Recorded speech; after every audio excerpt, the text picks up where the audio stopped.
Hey Ringside crew, welcome to the internationally known Dudes at Ringside podcast. And now here's your host, Joe Panther III. Hello there, wrestling fans, and welcome to UK Wrestling Month. Welcome to August, and welcome to UK Wrestling Month on the internationally known Dudes at Ringside podcast.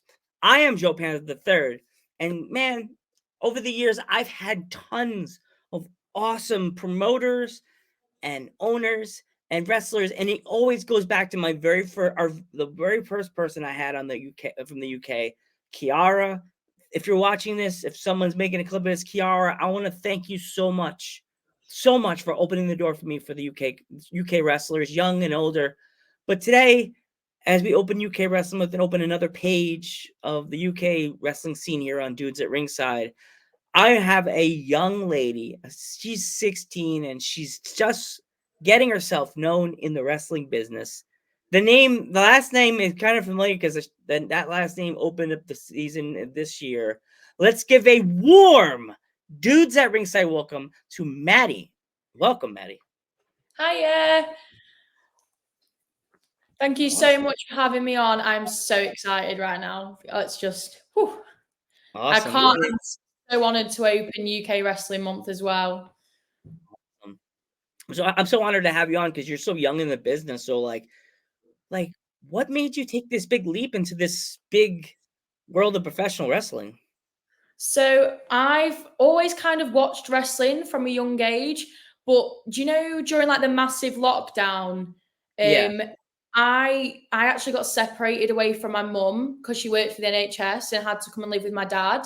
So during that whole like 6 months, I watched wrestling continuously, just all the time. And every time I get upset, I'd actually imagine myself in the ring beating up the people that were there to like get my like upset out. And I think since then I've kind of wanted to take what I was feeling and make sure that anyone else that was feeling that has the exact same feeling when watching me wrestle, and kind of like,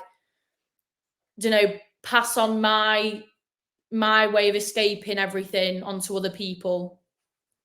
So that's kind of the reason. Awesome. So like, who trained you? So I first went to UKW, but for like a week. It was literally for a week, but everything was amazing down there. And then I've been at LWF, Lancashire Wrestling Federation, since I was around, I'd say 12, 13. And it's my family there. I could never ever, if I had to choose out of going to somewhere amazing, but then going to one of my LWF shows, everyday LWF shows, they are amazing.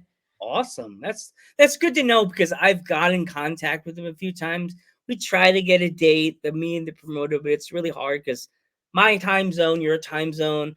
It's like for me, it's like making a margarita. It's like, it's like that's I love the UK wrestling scene. I love all you guys over there. It just makes me happy to know that I have, well, not friends, but I have people that are in my circle that are in. Now you're part of that fun wrestling circle. Yeah. With the Ringside. So like, when you first stepped foot in the training facility for the very first time, what were your thoughts? What was your thinking? Like, were you scared? Were you excited? I was so excited, but then you walk into like this training place and you see like these 6 foot built men and walking around, and then the women as well, and all of them. And I was just like, oh my God, everyone's like double my age. What do I do here? And they all just instantly like, oh, that's our little sister now. Like, we'll look after you no matter what. And that's what I think like the wrestling's all about. It's looking after each other in ring, out of ring, everywhere. Awesome. So what were some of the first things you learned when you were in the training facility? I think some of the first things which I most enjoyed learning were the flip bumps. Everything to do with you lay down and you flip over. Is that the one? Yeah. Like standing up and flipping forward and land it every single time. I remember there's like videos of like trying to do like little clips in training, and someone like, right, can someone come and do this? And you just see this like little girl in the background just shoot straight up. I'll get chucked across the ring. I'll do it. And like absolutely getting like lobbed all the way from one side of the ring to the other and standing back up and going, can we do it again? Can we do it again? Because I just found it so fun. Was there ever thought in your brain that you were like, this is not for me. I can't do this? I think there's been about 2 times when it's been injury wise. I think it's this, I don't know, there's been about 2 times, one with injury where I like dislocated my toe or something like that, but to the point where it was like on the other side of my foot. Also, it wasn't anything bad, but then like I couldn't walk for quite a while and I was like, oh, I don't know if I can do this. And I was only like 14. And then I think the other thing which is really scary is I'm hoping to move to America next year. And the thought of having to, I know I'm fingers crossed as well, the thought of having to leave all my family behind because I'd literally be moving on my own is really scary. But that's the massive, like, what's the word called? Where you're like contemplating. That's it. I think you're like thinking, like you're like on the fence about it. That's what they would say in the States. Yeah. You're on the fence. I'm excited and my whole family's like, go for it. We'll miss you so much. We'll go for it. But then I'm like, I won't have my mom. Like she won't be there with me. But I've kind of gotten over that stage and I've kind of gone to the point where no, this is what I want to do. Like if I'm going, I'm going and I'm going to go and just got to roll with it. That's a big step for you. And I want to wish you all the best on that one. That's a big step and that's scary because like you're from overseas and you're coming over here and you'll it's a different world over here. Like if you're coming to the East Coast first, because that's where I'm from, there's a lot of good schools here. And there's a lot of schools you won't know, but like definitely do your research before you just jump in and pay for money for a school and then you walk in and it's someone's barn behind their house. like you go to Canada, like the kids that the Stu Hart dungeon, if you know the stories about that place, someone's basement. Like Greek wrestler. Like I've actually, my uncles live down in America in Los Angeles. So I've visited them quite a few times. And ever since I've been like 8, I've loved America. It's been like the one place I've always wanted to stay. Like every time we'd be like crying at the airport, my mom would be like, come with our go. And I'm like, no, like let me have another like Dunkin' Donut or something. I just want something to bring back with me. And when I went there last year, I had the most amazing opportunity to go and work at Knox Pro Wrestling, Rikishi's academy and Count Pearl. And it was amazing. I did, I think, 4 training sessions there. And in 4 training sessions, I learned so much and went back to all my other like friends and was like, oh my God, guys, this is what I've learned. And it was so good. But amazing like schools that I've seen down there. I'm hoping to move to Orlando, Florida, because that's where like all like the developmental is and everything to do there for WWE. And that's like the main goal. SmackDown on WWE and WrestleMania, of course. Sorry, Gangrel School is also in Florida. He works with the CCW in Florida. He's another good name, another good person, and he's very good on it with his students. He's not hard on his students, but like he will teach you some stuff that most other people. But you knew about Rikishi school, so there's a lot of students. And Seth Rollins has a school too. Yeah, I was just about to say that. I can't remember what the name is. Is it like Black? I think it's got Black in its name. Yeah, I know a girl that went there, Izzy B. She's one of the wrestlers that came on the podcast last year. She got trained by Seth. It looks amazing. It's like there's so many schools I want to visit. I think I'm moving literally like the month I turn 18. So I'll be like, have that big 18 party, then bye, I'm off. You definitely message the page, and if you need any advice on where to go, because as I said, I'm on the East Coast, and there's some good schools. Like there's a promotion that I go to frequently in Pennsylvania called PPW. They're at a Slayton's in Pennsylvania. There's a lot of good schools in the area. There's one in New York, in Long Island, New York, the NYWC, the New York Wrestling Connection. Let's talk about some of your matches. Like, who have you faced in your young career so far? so I could only start doing matches when I turned 16, but my first match, which is one of my favorites because it's a really funny thing to do with it, which I'll tell you about later, was me and the Lancadors against the Brandon Ace Wheeler. And it was one of the funniest matches because as we were going out, everything was fine. We were the main event of the show. Like, it was going so well. I've done my entrance. The Lancadors are coming out. They get onto the second rope and the second rope falls straight through. And I'm there, I'm going, oh my God, like the middle rope has just broke. And I'm thinking the match is cancelled. To take the thing out, we do the whole like 15, 20-minute match, no second rope. It was just, so when we're like running the ropes, like your bum's like fully out of the thing, you're like, oh my God, I'm going to fall.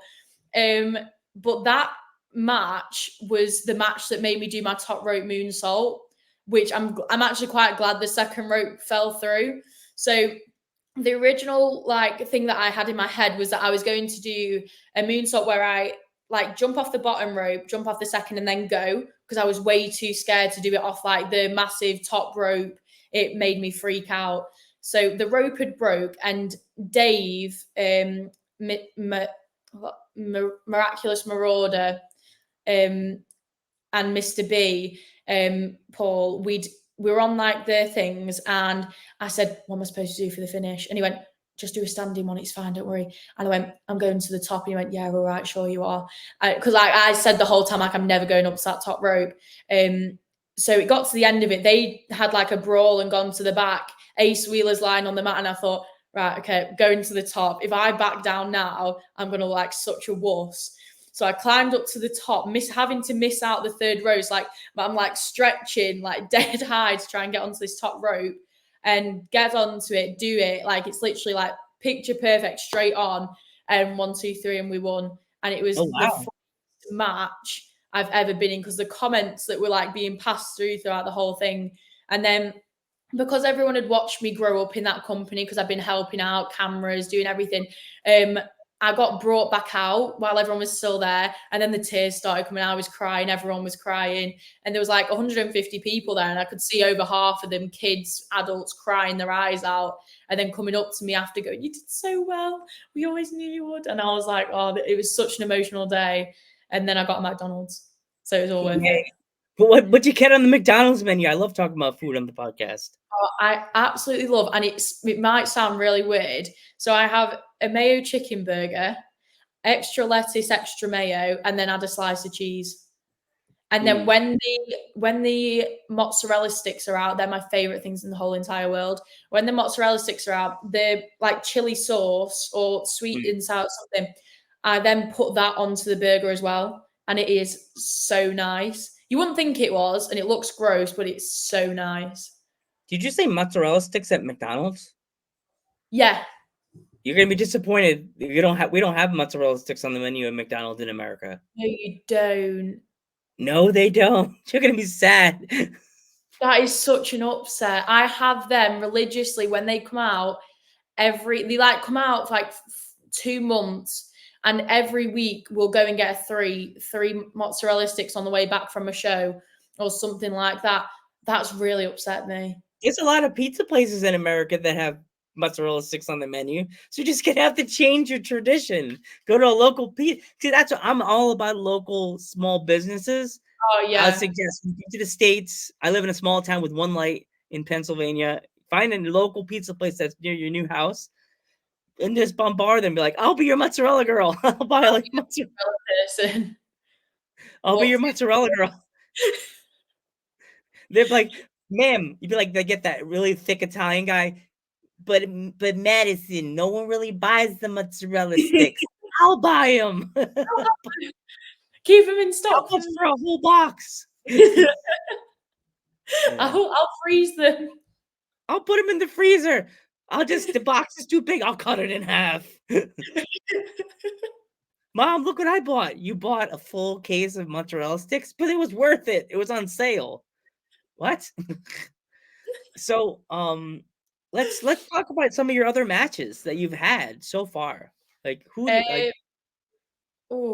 I've had like I've been in a lot of tag team matches recently, but I think my favorite like singles one, if we walk away from the tag matches, would be against Lily Winter in Manchester, and it was my first singles match, and I was petrified. I had my Auntie Lucy, the most strong-willed person you could ever meet, in the crowd as well. I do my entrance, I see her on the side, like she never cries, and she's there going, like crying in the background when I come out. My mum's there, everyone's there, and the match went really well. But that was one of my favourite matches against Lily Winter. But I missed my top rope moonsault and landed right on my knees, and it hurt so much.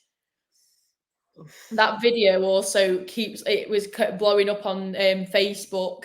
There was so many views and then people like putting, "Are her knees okay?" Because like it's straight like right on, and I was like, "Oh." Makes me cringe, and I don't even wrestle. Like I watch a lot of videos, and I'm like, "Oh, send me a wrestling clip," and that'll be the day that you send me that clip, and I'll be like, "Well, my Instagram was saved till you sent me that." Thanks for sending me my reel. I just got the achievement for the reels, but now I'm sad because that was a boo boo video, not an achievement video. It was a fail video. No. So you recently wrestled one of our former dudes at Ringside guests. How was that to wrestle Alfie? It was amazing. Besides the fact she hit me with a bear, which had a chain in it, it was a very good match. She is so lovely to work with, and the way that she like works with a character, I was trying to like get the word then. The way she is her character is like her character. Like when she walks out through the thing, or even before, before she even came out, people started booing her, and she's in the back going, "Yeah, I haven't even come out yet. Why are you booing me?" Her character is 100% like set in stone. She's amazing at what she's doing, and the match, she elevated the match 100%. It was one of my best matches, and she's such a safe worker as well, which makes everything even better. Yeah, that's the thing about Alfie. Like, she'll always be my my peeps here in the U.S. Because like I always tell people we need to get like because she does those crazy matches too. She'll like, if you ever want to do a match with her, she'd be the first. She'd be the best one to do a match with because in Coventry Pro for a while, all these girls like I want to do hardcore and they're like they primped up with the eyelashes and they're like the promoter's like, oh, have you wrestled Alpha yet? Hardcore match? She pretty much teaches them how to take the chair shots. Yeah. So like, if you don't think about it, she hit you with the chain. She was kind of teaching you how to take a hardcore bump. Have you thought about that yet?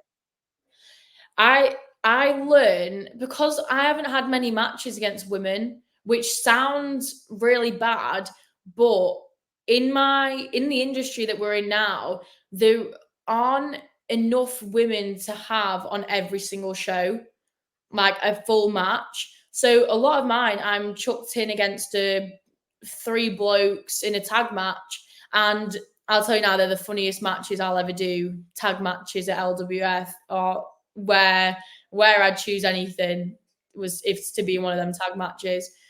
But the way that Alfie teaches me while we're even in the match, it's like she'll do something and I'll think, I'm going to do that because that's amazing. And with her out even having to explain to me how to do it, it's already in my mind because she's that good at presenting what she does.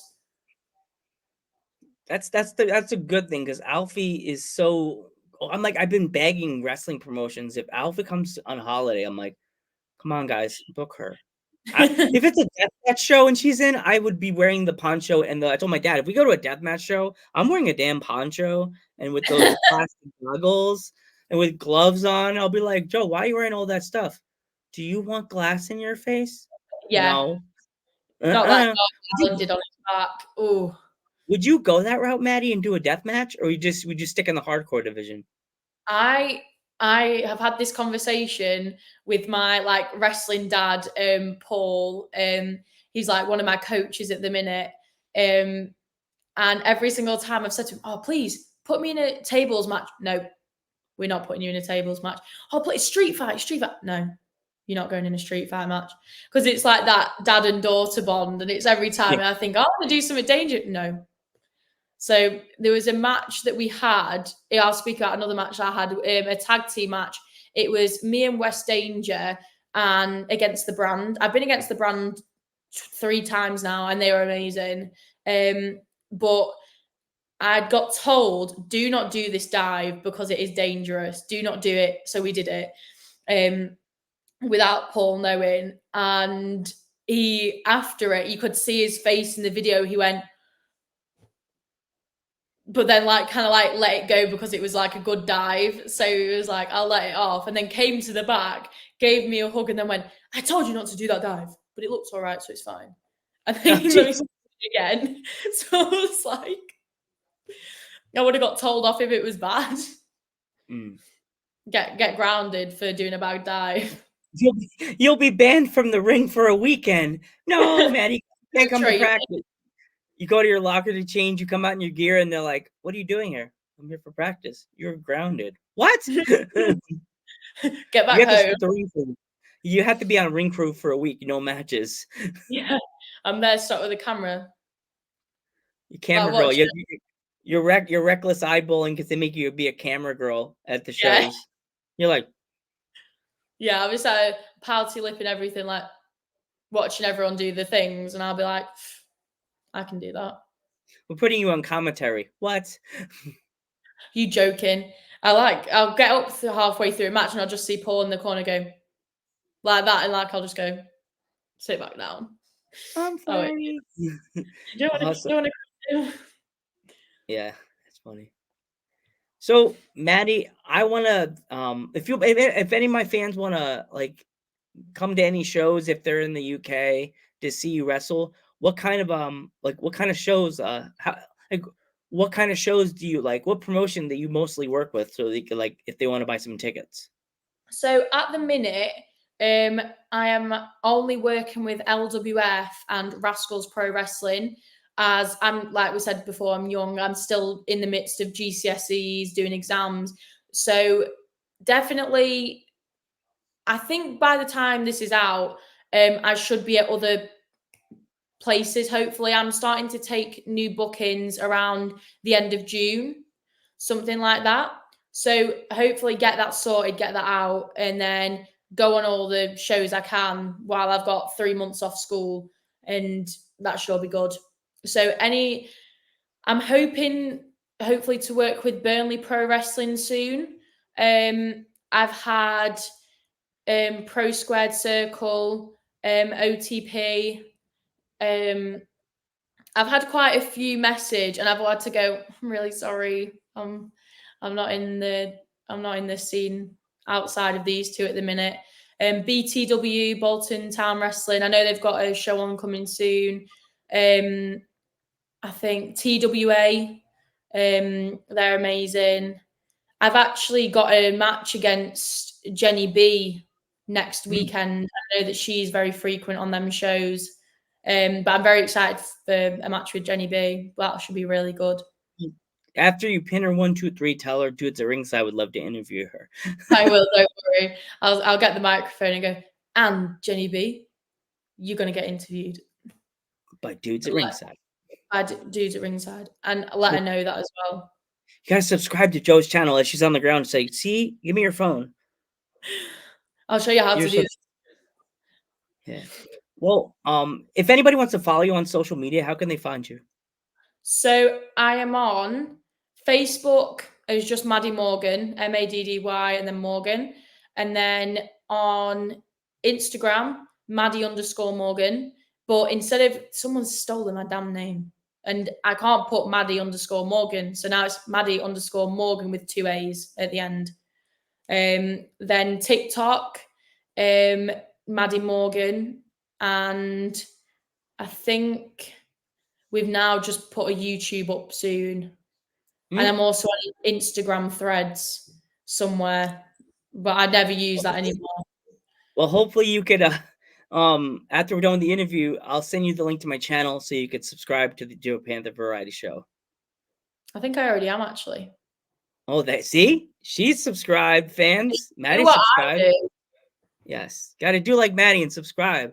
Well, thank you, Maddie. I'm so happy and honored to have you open UK Wrestling Month with me. I'm Joe Panther III. I'm Maddie Morgan. And we will catch you in the next one.